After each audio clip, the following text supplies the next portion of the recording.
Hello guys, মুভির শুরুতে একটি নিউ ম্যারেজ কাপলকে তাদের বাড়ি কাজ করার জন্য একটি মেল রোবট বাড়িতে নিয়ে আসে, কিন্তু কিছু সময় পর তার মধ্যে মানুষের ফিলিংস চলে আসে, যার কারণে সে তার ম্যাডামের সাথে প্রেম করতে লাগে। এরপরে আমরা সোফিয়া আর জেমস নামের এক কাপলকে দেখতে পাই, যারা তাদের জিনিসপত্র নিয়ে ঘরের মধ্যে শিফট করছিল। জেমসের ফাইন্যান্সিয়াল কন্ডিশন অতটাও ভালো ছিল না, আর জেমসের বাবা তো এই শহরের সবচেয়ে বড় বিজনেসম্যান, কিন্তু কি জন্য কারণে সে তার বাবার সাথে থাকে না। সে সোফিয়ার সাথে থাকতে ভালোবাসে, আর এরা দুজনই তাদের বিবাহিত জীবনে খুব ভালো ছিল। একদিন জেমস জানতে পারে যে তার পিতার মৃত্যু হয়ে গেছে, আর তার পিতার যত সম্পত্তি আছে সব সম্পত্তি তার ছেলের নামে হয়ে গেছে। এরপর তারা তাদের পুরো জীবনটা নতুন করে শুরু করতে লাগে, কিন্তু নতুন জীবনে যাওয়ার পর সোফিয়ার কিছু ভালো লাগছিল না, কেননা সে বাড়ির কাজ করতে ভালোবাসে, আর এখানে তো সব সার্ভেন্টরা কাজ করে। তাই এই কারণে সে প্রথম দিন বাড়ির সব সার্ভেন্টদের কাজ থেকে বের করে দেয়। জেমস যখন এই ব্যাপারটা জানতে পারে, সে তাকে বোঝাতে লাগে যে তোমাকে এটা করতে হতো না, কারণ হচ্ছে এই বাড়িটা অনেক বড় আর তুমি এই বাড়ির সব কাজ সামলাতে পারবে না, এই জন্য বাড়ির কাজের জন্য এতটি সার্ভেন্ট দরকার। কিন্তু সোফিয়া তার কথা না মেনে সে তাকে বলে যে আমরা তো আগে ঘরের কাজ নিজে করতাম, এই জন্য আমাদের কারো দরকার নেই, আমরা নিজেই সব কাজ করে নিব। কিন্তু জেমস তার পিতার বিজনেসে এত ব্যস্ত হয়ে যায় যে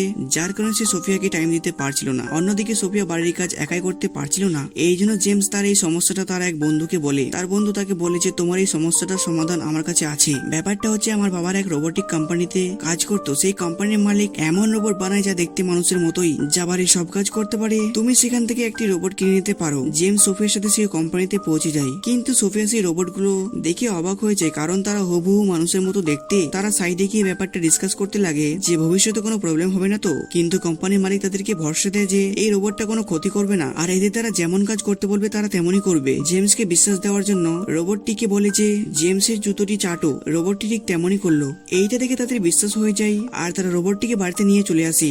বাড়িতে নিয়ে আসার পর বাড়ির সব কাজ করতে লাগে ভালো মতো, এই জন্য সোফিয়া আর জেমস খুব খুশি হয়। তার এই কাজ দেখে সে একাই বাড়ির সব কাজ করে ফেলে, যেটা অনেকগুলো সার্ভেন্ট থাকার পরেও করতে পারছিল না। অন্যদিকে জেমস তার সাথে কথা বলার চেষ্টা করে, তো সে তাকে নম্রভাবে জবাব দেয়, যেমন কোনো মানুষ দেয়। সে বেশিরভাগ সময় তার সাথে কাটাতে লাগে, কারণ সে তার কথাগুলো বুঝতে পারছিল। সে তাকে খুব পছন্দ করতে লাগছিল।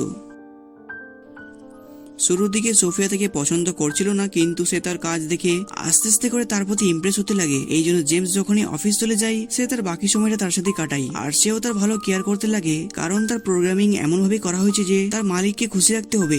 জেমস আর সোফিয়ার প্রথমে জীবন ভালো চলছিল না, কিন্তু এই রোবটটি আসার পর সবকিছু ঠিক হয়ে গেছে। একদিন সোফিয়া ভালোবাসা এবং ফিলিংস নিয়ে তাকে জিজ্ঞাসা করে, সে ভালোবাসার ফিলিংস কি সেটা সম্বন্ধে তাকে ভালো রকম এক্সপ্লেন করে দেয়, যা শুনে সোফিয়া ইমপ্রেস হয়ে যায়। এই জন্য সে তাকে রোবট না ভেবে মানুষ ভাবতে লাগে। কিন্তু সোফিয়া যে তার রোবটের প্রতি মুগ্ধ হয়ে যাচ্ছিল, জেমসের ব্যাপারটা ভালো লাগছিল না, তার জেলাস ফিল হতে লাগছিল। জেমস এই কথাটা ভালো করে জানে যে সে একটা রোবট, মানুষ না, কিন্তু তবুও সোফিয়া যেন তার কাছে না যায়, তার থেকে দূরে থাকে। এই জন্য সে সোফিয়াকে একাই বোঝাতে লাগে যে তোমাকে এই রোবটের সাথে বেশি টাইম স্পেন্ড করতে হবে না, আর কথাও বলতে পাবে না। যেমনি কোনো মানুষের সাথে কথা বলে আমরা তার সাথে তেমনি ব্যবহার করব। এই জন্য তুমি যদি তাকে মানুষ ভাবতে ভুল করো, তো সে নিজেকেও মানুষ ভাবতে লাগবে, যেটা একদম ভালো না। কিন্তু সোফিয়া তার কথা না মেনে রাতে যখন তারা দুজনে ঘুমোচ্ছিল, সোফিয়া তার রুম থেকে কি যেন আওয়াজ শুনতে পাই। সে তার রুমে যায়, তাকে সেখানে দেখতে না পেয়ে সে বাইরে গার্ডেনে চলে আসে আর তাকে খুঁজতে লাগে। তারপর সে দেখতে পায় তিনি শুয়ে আছে। এখানে সোফিয়া লক্ষ্য করে যে সে ঘুমানোর সময় স্বপ্ন দেখছে, যেটা একটি রোবটের পক্ষে সম্ভব না।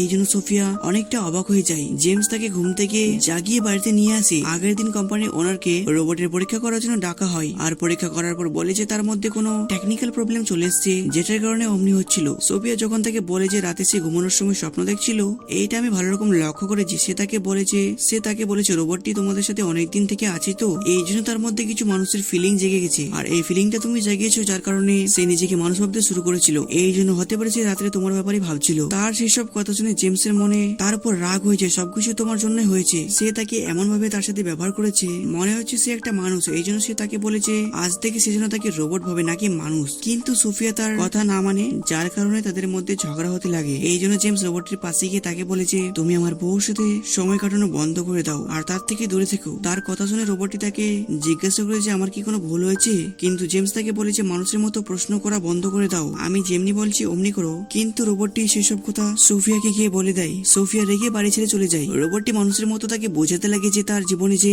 অসুবিধা চলছে তার মধ্যে তার কোনো দোষ নেই। ব্যাপারটা হচ্ছে যে সোফিয়া আর জেমস একে অপরের সাথে সময় কাটাচ্ছিল, কিন্তু বিজনেসের কারণে জেমস তার সময় সোফিয়াকে দিতে পারছিল না। এই জন্য তাকে সে রোবট না ভেবে মানুষ ভাবতে লাগে আর তার সাথে শারীরিক সম্পর্ক করতে লাগে। সোফিয়া বাড়ি ছেড়ে চলে গেছে। জেমস এটার ফায়দা উঠিয়ে আর তার সাথে শারীরিক সম্পর্ক করতে লাগে। পরের দিন তার ভুল অনুভব হয়, এই জন্য সে তার বউকে বাড়িতে আসতে বলে। রোবটটি যখন তার মালিককে মেসেজ করছিল তখন সে তার কাছে চলে যায় আর তাকে কিস করে নেয়, কিন্তু সোফিয়াকে এটা কথা বলে যে সে তাকে ভালোবাসতে শুরু করেছে। এইটা শুনে সোফিয়া অবাক হয়ে যায় আর তাকে সেখান থেকে যেতে বলে। সোফিয়া যখন জেমসকে এইসব কথা বলে, জেমস এইসব শুনে রেগে যায়। এই জন্য সে তার রুমে গিয়ে তাকে একটা থাপ্পড় মারে আর তার সাথে তার কোম্পানির ওনারকে কল করে বলে যে সে তার রোবটকে সেখান থেকে নিয়ে চলে যায়। কিন্তু সে সেখান থেকে যেতে চাচ্ছিল না, যার কারণে তার কাছে সে মাপ চাইছিল। সে সোফিয়াকে বলেছে, আমি তো যা কিছু বলেছিলাম তার জন্য আমি ক্ষমা চাইছি, কিন্তু আমাকে তোমাদের বাড়ি থেকে তাড়িয়ে দিও না। সে সোফিয়াকে এটাও বলে যে যখন সে বাড়িতে ছিল না জেমস তার সাথে খারাপ কাজ করেছিল। এরপর দুই হাজবেন্ড ওয়াইফ তাদের ভুল বুঝতে পারে, যা হয়ে গেছে বাদ দিয়ে সেই রোবটটিকে তার বাড়ি থেকে তাড়িয়ে দিবে আর সে তার আগের মতো নরমাল জীবনযাপন করবে। এরপর কোম্পানির ওনার রোবটটিকে নিতে চলে আসে, কিন্তু রোবটটি আগের মতো কোম্পানির ওনারের কথা মানে না। আর এখানে একটা অনেক বড় রহস্য খুঁজে পাওয়া গেছে, সেটা একটা রোবট না, সেটা হচ্ছে একটা মানুষ। কারণ হচ্ছে কোম্পানির মালিক এমন রোবট বানাতে চাচ্ছিল যা মানুষের চেয়ে ভালো হয়, কিন্তু সে তার মিশনে সফল হতে পারে না। এই জন্য সে মানুষের উপর এক্সপেরিমেন্ট করতে লাগে আর তাদের মধ্যে যে মানুষের ফিলিংসটা আছে সেটা ডিলিট করে দেয়। এইটা দাবি করে দেয় যে তারা কোনো মানুষ না, একটা মেশিন। কিন্তু রোবট যখন সোফিয়ার সাথে কন্ট্যাক্টে আসে সে তার মধ্যে মানুষের ফিলিংস খুঁজে পায়, যার কারণে তার মধ্যে মানুষের ফিলিংস জেগে যায়। আর সে তো ছিল একটা মানুষ। এই জন্য সে সব কথা ভুলে সোফিয়ার সাথে সোফিয়ার জেমসকে বলে দেয়, যা শুনে তাদের মধ্যে অনেক রাগ উঠে যায় কোম্পানি ওনারের উপর। এই জন্য সে পুলিশকে গিয়ে সব কথা বলে দেয় যে কোম্পানি ওনার কিভাবে মানুষের উপর অত্যাচার করে চলেছে। পুলিশ জেমস আর সোফিয়াকে নিয়ে কোম্পানি ওনারকে অ্যারেস্ট করার জন্য আসে, কিন্তু তাকে সে গুলি করে মেরে দেয়। এরপর সে সোফিয়ার জেমসকে মারার ছিল, তখনই রোবটটি এসে তাকে হামলা করে দেয়, যার কারণে সে সেখানে মরে যায় আর রোবটটি নিজে আত্মহত্যা করে নেয়। আজকে জন্য এতটাই রইলো। ভিডিওটিতে অবশ্যই একটা লাইক করবে আর চ্যানেলটি সাবস্ক্রাইব করবে। দেখা হচ্ছে পরের ভিডিওতে।